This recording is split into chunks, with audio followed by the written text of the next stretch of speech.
Assalamualaikum warahmatullahi wabarakatuh. Perkenalkan kami dari kelompok 2 dengan materi karbohidrat. Baik, langsung saja kami akan menjelaskan sedikit tentang materi karbohidrat. Assalamualaikum warahmatullahi wabarakatuh. Perkenalkan, nama saya Nurul Muslimah dengan stambuk I1C121007. Saya berasal dari kelompok 2. Baik, pada kali ini materi dari kelompok saya yaitu karbohidrat. Baik, langsung saja kita akan menjelaskan pengertian tentang karbohidrat. Karbohidrat yaitu senyawa organik yang terdiri dari unsur karbon, hidrogen, dan oksigen. Terdiri atas unsur CHO dengan perbandingan 1 atom C, 2 atom H, 1 atom O. Karbohidrat banyak terdapat pada tumbuhan dan binatang yang berperan sebagai struktural dan metabolik. Sedangkan pada tumbuhan, untuk sintesis CO2 tambah H2O yang akan menghasilkan amilum atau selulosa melalui proses fotosintesis, sedangkan binatang tidak dapat menghasilkan karbohidrat sehingga tergantung tumbuhan. Karbohidrat merupakan sumber energi dan cadangan energi yang melalui proses metabolisme. Manusia membutuhkan karbohidrat dalam jumlah tertentu setiap harinya, walaupun tubuh tidak membutuhkan dalam jumlah yang khusus. Kekurangan karbohidrat yang sangat parah akan menimbulkan masalah. Diperlukan sekitar 2 gram karbohidrat per kilogram berat badan sehari untuk mencegah terjadinya ketosis. Secara keseluruhan, tubuh harus mempertahankan keseimbangan tertentu dalam. Assalamualaikum warahmatullahi wabarakatuh. Terima kasih waktu yang telah diberikan kepada saya. Perkenalkan, nama saya Suryadin dari kelompok 2. Izinkanlah saya untuk mempresentasikan hasil kelompok kami, yaitu 2. Penggolongan karbohidrat. Penggolongan karbohidrat terdiri dari monosakarida, disakarida, dan polisakarida. 1. Monosakarida. Monosakarida terdiri atas jumlah atom karbon dan gugus karbonil atau gugus keton yang terikat. Jumlah atom karbon. Berdasarkan jumlah atom karbon C, monosakarida dibedakan dalam sebuah tabel berikut. Jumlah karbon C3 dengan nama triosa, rumus C3H6O3. Jumlah karbon 4 dengan nama tetrosa C4H8O4. Jumlah karbon 5 dengan nama pentosa dengan rumus C5H10O5. Jumlah karbon 6 dengan nama heksosa dengan rumus C6H10O6. Gugus karbonil atau gugus keton yang terikat ialah monosakarida yang mengandung satu gugus aldehiда disebut aldosa, sedangkan monosakarida yang mengandung satu gugus keton disebut ketosa. Monosakarida memiliki contoh, yaitu kandungan monosakarida dapat dengan mudah kita temukan di dalam makanan yang kita konsumsi sehari-hari. Berikut contoh kandungan monosakarida yang berada di sekitar kita. Yang pertama glukosa, yang kedua fruktosa, yang ketiga galaktosa. Glukosa berperan penting dalam proses biologis. Glukosa merupakan model paling sederhana. Fruktosa adalah gula ketosa yang merupakan makanan berenergi dan pada akhirnya akan dioksidasi menjadi karbon dioksida dan air di dalam sel-sel tubuh.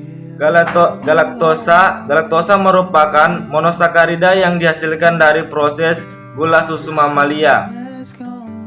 Struktur monosakarida. Struktur monosakarida terdiri dari gugus aldehid atau keton dengan 2 atau lebih gugus hidroksil. Monosakarida yang memiliki gugus fungsional aldehid disebut dengan aldosa, sedangkan yang memiliki gugus keton disebut ketosa. Warahmatullahi wabarakatuh. Perkenalkan, nama saya Laude Muhammad Randi, NIM 1C1180002. Oke, pada video kali ini saya akan menjelaskan materi kelompok kami bagian B, yaitu disakarida. Maltosa adalah anggota kedua dari seri biokimia penting dari rantai glukosa. Maltosa adalah disakarida dihasilkan oleh amilase memecah pati. Hal ini ditemukan dalam biji berkecambah seperti gandum. Hal ini juga dihasilkan ketika glukosa terbakar. Ukrosa merupakan suatu disakarida yang dibentuk dari monomer-monomernya yang berupa unit glukosa dan fruktosa dengan rumus molekul C12H22O11.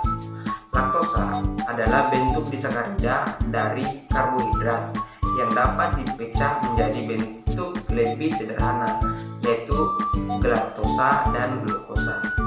Laktosa adalah di dalam kandungan susu dan merupakan 2-8% bobot susu keseluruhan. Mempunyai rumus kimia C12H22O11. Terima kasih. Assalamualaikum. Bismillahirrahmanirrahim. Assalamualaikum warahmatullahi wabarakatuh. Terima kasih waktu yang telah diberikan kepada saya. Perkenalkan, nama saya Iksan dari kelompok 2. Izinkanlah saya untuk mempresentasikan hasil kelompok kami, yaitu polisakarida.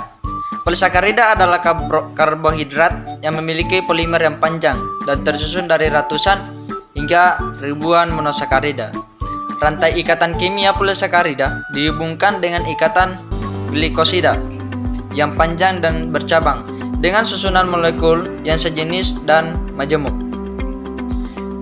Polisakarida amilum adalah karbohidrat kompleks yang tidak larut dalam air, berwujud bubuk putih, tawar dan tidak berbau.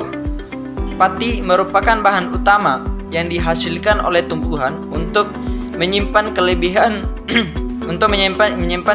glukosa dalam jangka panjang. Hewan dan manusia juga menjadikan pati sebagai sumber energi yang penting. Selulosa merupakan senyawa organik dengan rumus sebuah polisakarida yang terdiri dari rantai linear dari beberapa ratus hingga lebih dari 10.000 ikatan unit glukosa. Selulosa merupakan komponen struktural utama dinding sel dari tanaman hijau, banyak bentuk, gagang, dan omyeset. Glikogen adalah polimer percabangan glukosa pada ikatan 1,4. Zat ini ditemukan pada semua sel, tetapi kandungannya paling banyak ada di sel otot dan hati sebagai granula dalam sitoplasma. Oleh sebab itu, glikogen disebut juga sebagai zat pati pada hewan. Terima kasih. Apa yang saya dapat sampaikan kurang dan lebihnya mohon dimaafkan. Bila ada salah kata, datangnya dari diri saya sendiri, dan bila ada benar yang datangnya dari Allah. Saya kira ucapan Assalamualaikum warahmatullahi wabarakatuh.